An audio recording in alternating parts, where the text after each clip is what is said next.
We'll review what's happening in the Gulf with Hanna, take a look at Gonzalo, and then maybe something that can be lurking in the tropics about 10 to 15 days from now. But Hanna itself is mostly in the western Gulf. In fact, its circulation entirely in the western Gulf. We're on the backside of the overall circulation, so that does help in our southeast wind pattern, but we're not going to get the brunt of the rain or the wind from this, not by any means. It's still moving west. It's over a patch of very warm Gulf water, so with further intensification expected, may make landfall as a hurricane in the lower Texas coastal areas. Gonzalo, which is in the open Atlantic, becoming a little closer to maybe the northern edge of South America and some islands of the Lesser Antilles, but it is fighting some somewhat disruptive weather patterns, such as dry air within this region and faster winds that are within the Caribbean. And as it continues to move to the west by early next week, it's going to encounter less moisture, more upper level winds. Those are destructive factors when it comes to a tropical circulation. So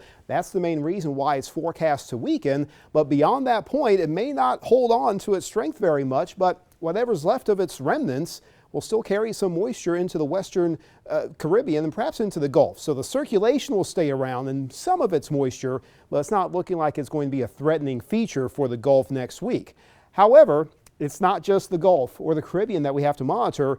We're getting closer to August in a few days, and that's where we start to see more systems originating in the eastern side of the North Atlantic. And one of these disturbances has just emerged off of Africa already with a 5-day forecast of medium potential for development as it moves over those open waters. So that is going to be the next thing we'll have to monitor into next week.